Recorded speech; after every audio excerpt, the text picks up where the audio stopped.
Chapter 12. Dorothy's Victory. Days passed in the Wicked Witch's dark castle, each one more difficult for Dorothy than the last. She scrubbed floors, polished iron pots, and carried heavy buckets of water.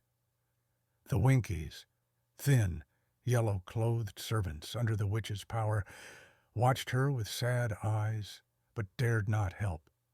The witch's temper was fierce, and one wrong move could bring terrible punishment. All the while the witch schemed. She wanted Dorothy's silver shoes more than anything else in the world.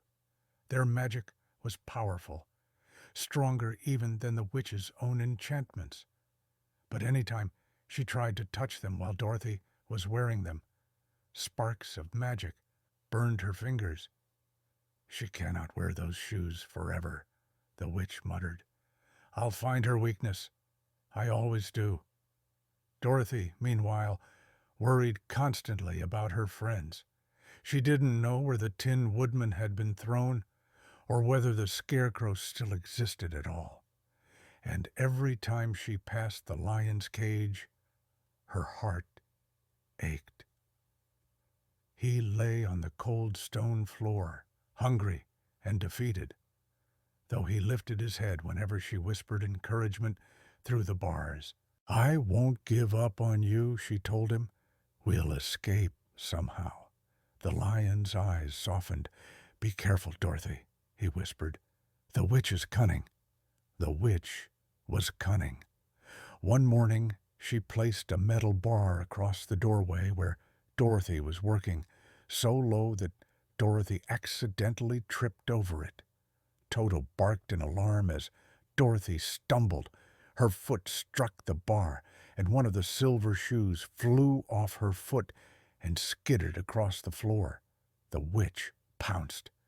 With a triumphant shriek, she snatched up the shoe before Dorothy could reach it. "Now I have one," the witch crowed. "Soon I will have the other, and then your power will be mine." Dorothy felt a surge of fear and anger. "Give it back." But the witch only laughed, cradling the shoe like a precious treasure. "Never," she hissed. "You are helpless now. You belong to me." Dorothy's eyes burned with tears. She didn't know how to fight magic, but she had something the witch never expected: courage. Later that afternoon, as Dorothy carried yet another heavy bucket of water through the castle halls, the witch approached her, gloating. "You are a foolish child," she sneered. "I have your shoe, your lion, your friend scattered to the winds. You cannot defy me." Dorothy gripped the bucket tightly. "You're wicked," she said through clenched teeth. "You're worse than your sister." The witch's face twisted with rage. "Watch your tongue, girl." She stepped closer. Dorothy stepped back, and her elbow bumped the bucket. Water sloshed over the rim and splashed across the witch's dress. The reaction was immediate. The witch screamed, a high, piercing sound that shook the walls. Her skin began to steam. She clutched her arms, staggering backward. "What have you done?" she shrieked. "Water! Water will destroy me!" Dorothy stared in shock. "I didn't know." The witch's body began to melt like wax in the sun.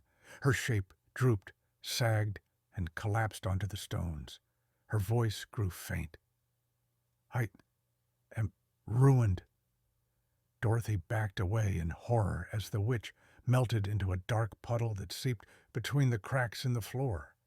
In moments, nothing remained of her but her black cloak and the single silver shoe she had stolen. Dorothy trembled. "She's gone," she whispered. "She's really gone." Toto barked in excitement, running in circles. Dorothy quickly grabbed the silver shoe, wiped it clean, and slipped it back onto her foot. A warm shimmer of magic pulsed through her. The Wicked Witch of the West was dead. A sudden cheer erupted nearby. The Winkies rushed into the hall, their faces bright with joy. "She's gone!" they cried. "You've freed us!"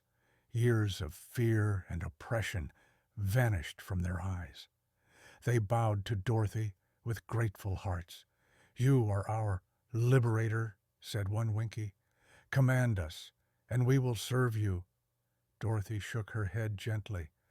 "I don't want servants. I only want my friends back."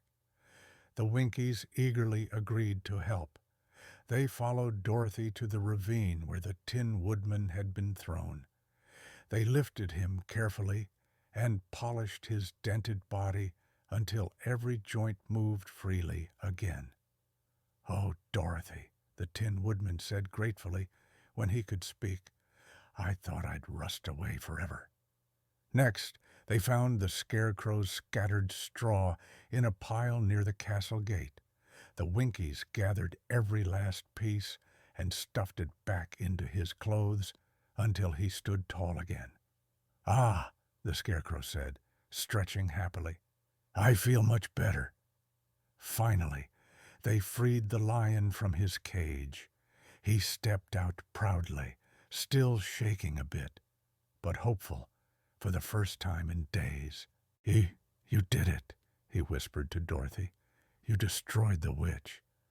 Dorothy shrugged. "I didn't mean to. It was an accident."